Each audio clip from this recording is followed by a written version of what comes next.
أعوذ بالله من الشيطان الرجيم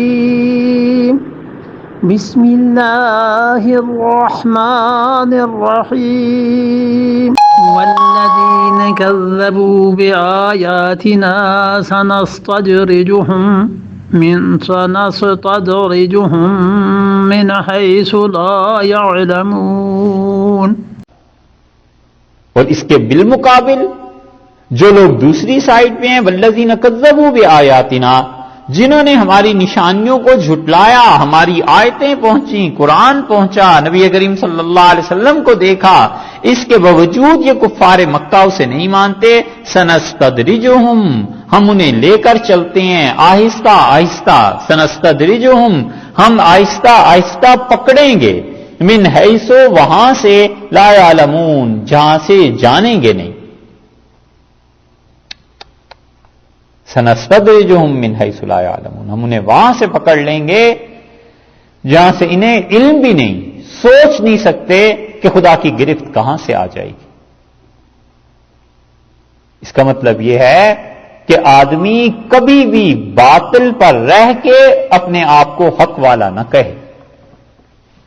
ظلم بھی کرے اور کہے میں عدل کر رہا ہوں، اللہ کی پکڑ وہاں سے آ جائے گی جہاں سے یہ سوچ نہیں سکتا. اللہ نے کہا ہے سنستدرجہم، اور استدراج یہ ہے کہ انسان باطل پر ہو اور اس کے باوجود وہ حق کا مدعی ہو کہ میں سچائی پر ہوں.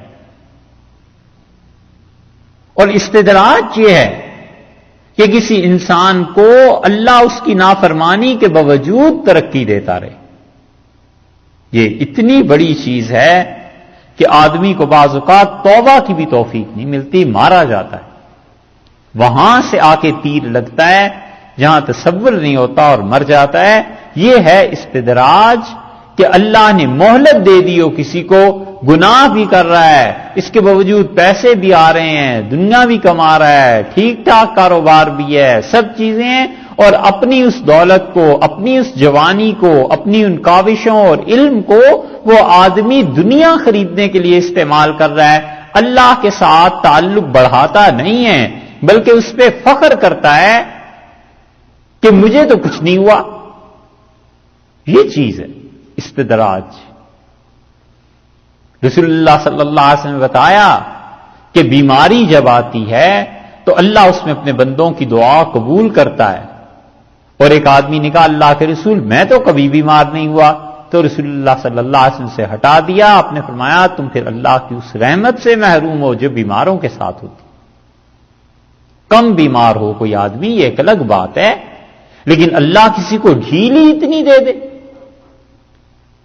کہ وہ اللہ کے انعامات کو اللہ کی معصیت میں استعمال کرنے لگے، اسے کہتے ہیں استدراج.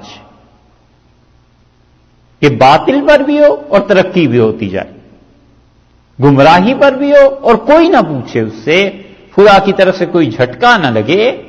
یہ استدراج ہے. اور بعض اوقات زندگیاں اس میں گزر جاتی ہیں اور اللہ پھر پکڑ لیتا ہے، ایسا پھر نہیں چھوڑتا.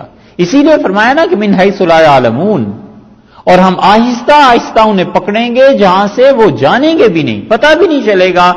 اور خدا اسی پیسے کو، اسی جوانی، اسی طاقت کو اس کے لیے مصیبت اور عذاب بنا دے گا، پھر یہ خدا کی گرفت سے نہیں نکلتا.